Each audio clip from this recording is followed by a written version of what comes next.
After Denmark's defeat in the Second Schleswig War in 1864, Jan Jensen and his younger brother Peter leave their war-torn homeland and travel across the Atlantic Ocean to America, hoping to start over. For 7 long years, they work hard to build a new life in a strange and unfamiliar land. During all this time, John misses his wife, Marie, and their young son, Kristian, who stayed behind in Denmark. Being away from his family for so many years has left a deep hole in John's heart. The year is now 1871. John and Peter are standing at a train station in the American frontier, waiting excitedly. At last, John is about to be reunited with his beloved family. Soon, he sees Marie and Kristian stepping off the train, both smiling brightly. Little Kristian greets his father, and there is a deep love and care between the couple. John then proudly introduces them to Peter, and together, they begin their journey back home. Peter tells John that he has some business to take care of in town, and will stay behind for a little while.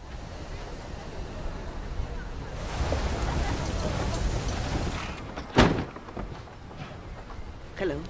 Ma'am, my wife doesn't speak the language. She will learn.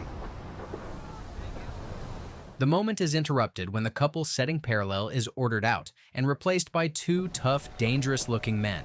One of them is Paul Delarue, the brother of Henry Delarue, a notorious gang leader. Paul has just been released from prison, and the look in his eyes is anything but friendly. From this point on, everything begins to spiral out of control. That evening, while Paul and his partner are dozing off, a gentle moment takes place inside the stagecoach. John is teaching Kristian about the local animals and talking about future hunting trips. But the calm doesn't last. Paul suddenly starts talking to Marie and offers her a drink. When she refuses, the conversation quickly becomes more uncomfortable. Since Marie doesn't speak English, John quietly advises her in Danish to accept the drink out of politeness. She does so, hoping it will keep things peaceful. You ain't got a hell of a lot to say, do you? My own princess, she don't talk at all. I suppose they got tired of hearing her scream after they killed her parents. What is your name? My wife's name is Marie. He starts flirting with Marie in a way that makes John very uneasy. Paul reaches for Marie's dress, trying to touch her. John warns him to stop. The second man pulls a gun on John, trying to keep him quiet. What are you gonna do about it? Come here! Can't do a goddamn thing.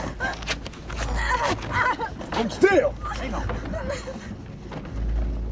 John, trying to protect his family, whispers in Danish to Marie, telling her to bite Paul's ear. She does, and in the confusion, John quickly grabs the thug's gun. Holding the weapon now, John fights to take control of the situation. He urges his son to pick up the other gangster's gun, but Paul takes advantage of the chaos. He grabs Kristian and puts a knife to the boy's neck. Paul orders John to get off the stagecoach or he'll kill his family. John tries to say something to Marie, but one of the men kicks him out.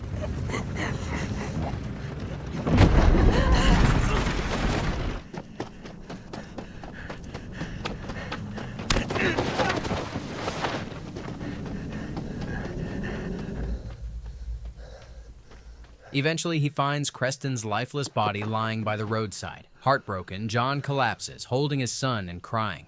Slowly, he picks up the boy's body and walks away. Further down the road, he finds the stagecoach stopped. John gently sets Kristian's body down and walks up to the dead coachman, taking his gun. Using his old soldier skills, he fires a shot to startle the horses, then carefully aims at the gangsters. He quickly kills one of them and chases after Paul, who is trying to run away. Paul begs for his life, claiming he didn't hurt anyone. Wait! I didn't touch the boy.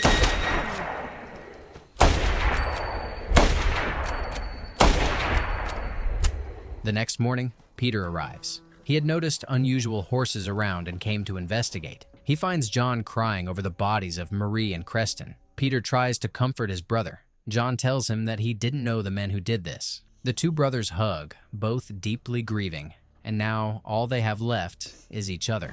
The scene then shifts to a dusty town in the Wild West. A group of armed men on horseback ride into town like they own it. They are led by Henry Delarue, a ruthless former Union Army colonel known for his brutal fights against Native Americans. He gets off his horse and approaches Mayor Nathan Keene, who also acts as the town's priest and undertaker. Delarue is angry. He demands answers about 2 dead men found nearby. Mayor Keene, visibly nervous, assures him that no one in town had anything to do with it. What the mayor and townspeople don't yet realize is that one of the dead men is Delarue's brother, Paul.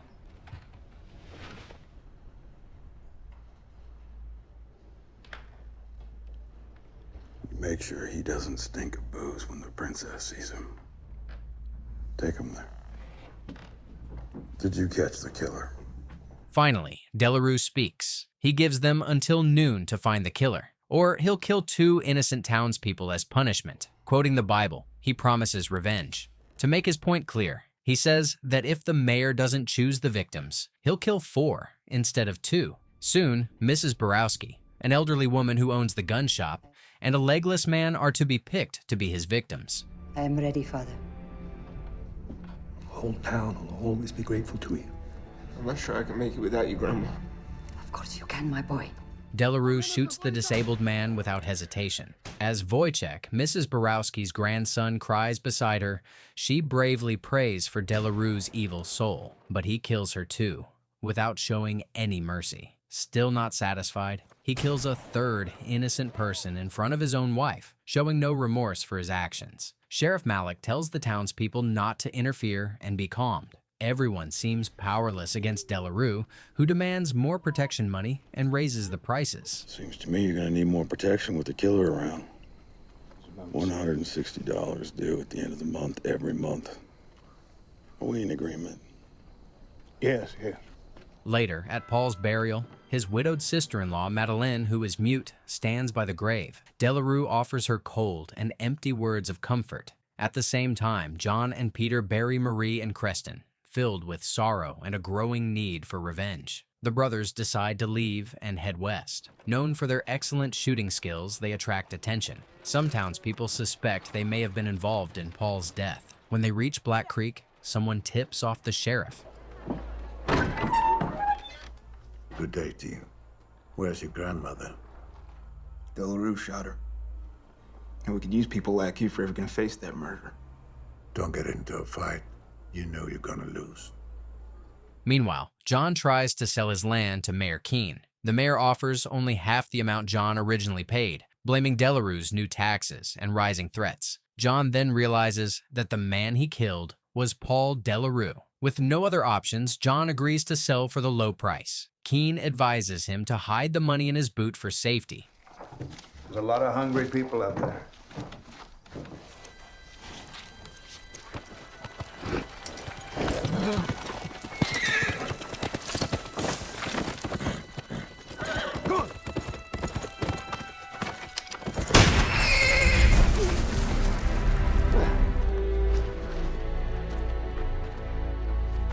Around the same time, Delarue and Madeleine, aka the Princess, meet with businessmen from the Standard Atlantic Oil Company. They hand Delarue a bundle of money and warn him to be careful with his violent actions. They reveal that the federal government has cut off Black Creek, leaving Sheriff Malik without help. The company's goal is to buy up all the land in the area because of its oil-rich soil, and they want Delarue to take control by force. Soon after, Peter's arrested as well, but not before putting up a fight. Sheriff Malik later sits down with John for a serious talk.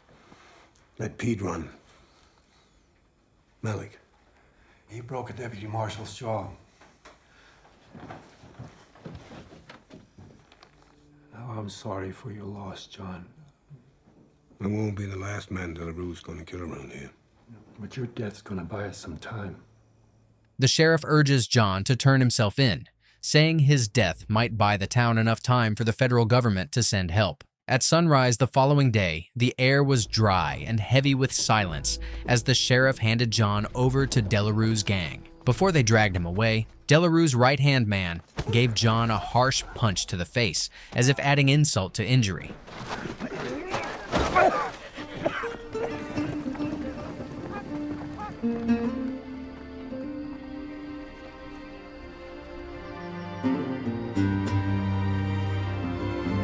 John was then bound tightly to a rough wooden post outside Delarue's headquarters, left exposed under the scorching sun. When Delarue arrived with Madeleine, his late brother's mute widow, John wasted no time. With pain and fury in his voice, he told her that her so-called husband had murdered his child